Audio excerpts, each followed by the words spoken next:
To our final report, our two members are Yuchen Yang, Yifei Bao, Zhenyang Qian, and Fu Tong. Our title is Please Over Time. Given the significant operating budget of 4.6 billion allocated to the BPD, which is Boston Police Department, understanding how funds are spent, particularly in the context of overtime, is crucial for ensuring accountability and transparency. Our goal is to conduct a thorough analysis of the Boston Police Department's budget. The project will involve cleaning, analyzing, and visualizing overtime data to answer key questions regarding shifts in budget, patterns in overtime pay, and potential inequalities within the department. Here's our work division and data collection. We have 7 basic questions, and I will talk about them. The first question is how has the BPD budget changed year over year? Where have funds grown or shrunk overall and intra-departmentally? How has funding shifted between departments? We analyzed the Boston Police Department budget changes from 2020 to 2025. The budget is divided into 7 categories. The data show that personnel services consistently accounts for the largest share of the total budget, which continues to grow through 2025. The increase is especially significant in personnel service and other expenses, potentially significant in personnel services and other expense, which indicating overspending on personnel costs and operational management. Analyzing the highest earning police department occupations from 2020 to 2024, police officer consistently ranked first in earnings, reflecting the position's high proportion. The earnings of most occupations remained relatively stable between 2020 and 2023, with an increase in 2024, corresponding to the overall budget increase. Finally, we examined changes in funding across departments from 2012 to 2022, finding that the police department has consistently been the highest funded department from 2020 to 2024.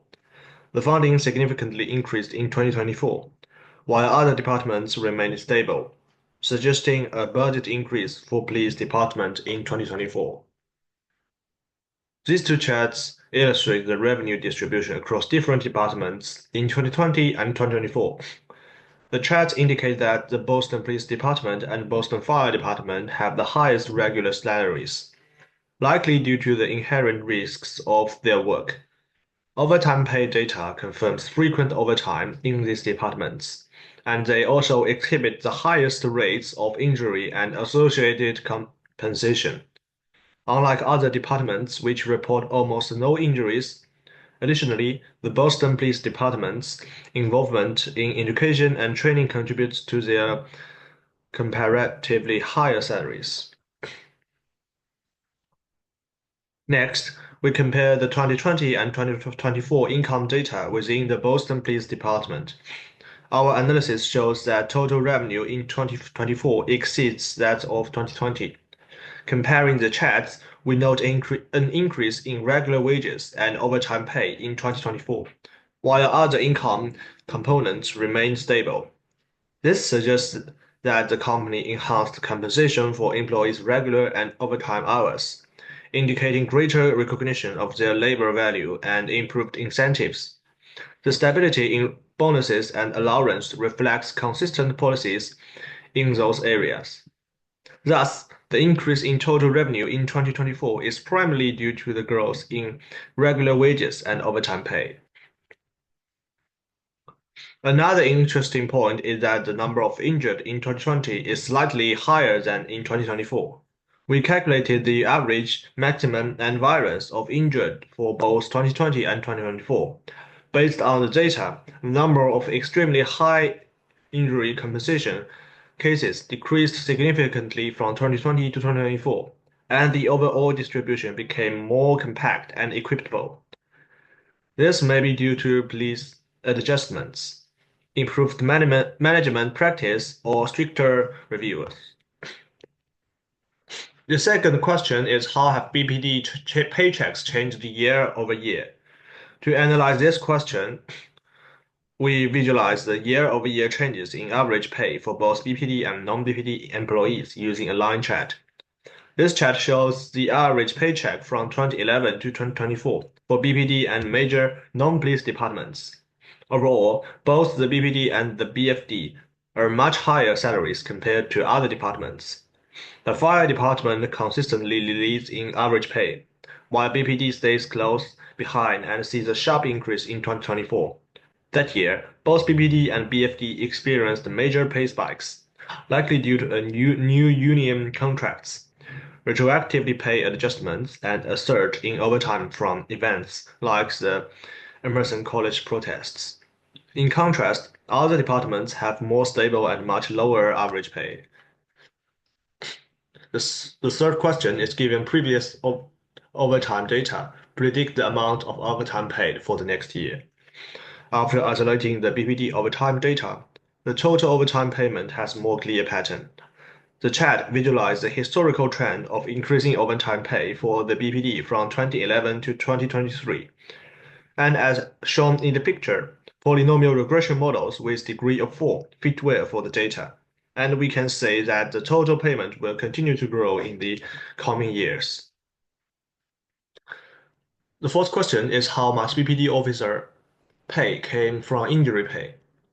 These two charts show how injury pay and injury rates changed from BPD officers from 2011 to 2024. On average, about 17% of officers got injury pay each year. We see big spikes in 2014, 2020, 2021, and 2024, usually around major protests or high-profile events.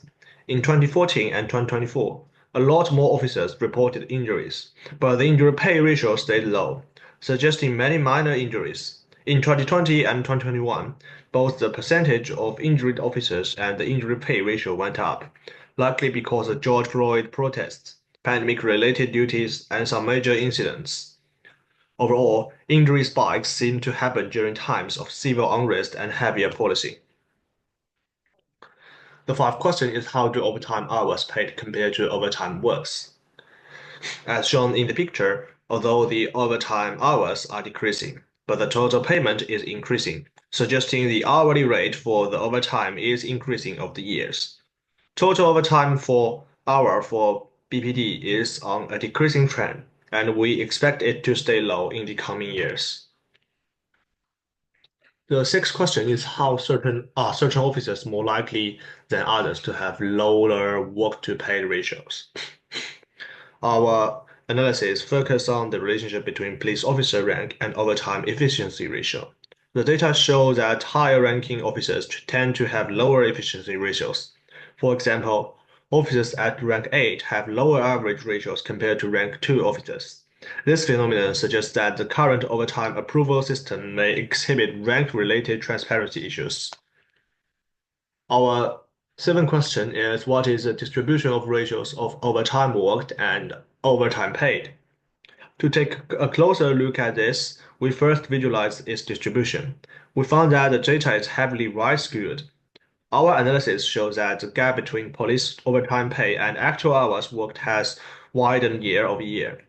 The average ratio dropped from 0.84 in 2012 to 0.73 in 2020.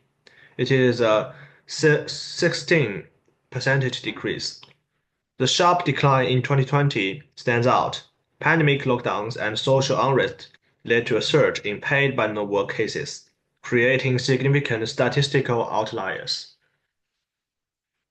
Our first extension question is, are there systematic inequalities ingrained in the police system?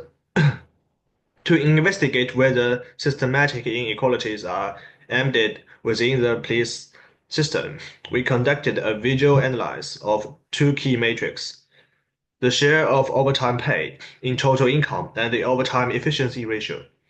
The data revealed striking disparities.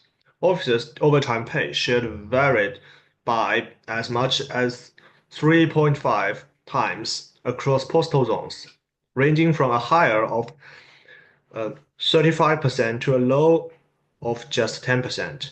We also observed a stark polarization in overtime efficiency. In some areas, efficiency ratios reached as high as 0.8, while in less efficient regions, the ratio dropped to as low as 0.4. This finding suggests that overtime distribution is clearly uneven across regions. Our second extension question is predict the overtime efficiency ratio for 2026. In this section, we aim to forecast future trends in overtime efficiency. Using data from 2012 to 2020, we applied a second-degree polynomial regression model to predict. To ensure model robustness, we randomly sampled 500 data points per year. The predicted value for 2026 is 0.6667, representing a decline of approximately 9% compared to the historical median range. That's all for our presentation. Thank you.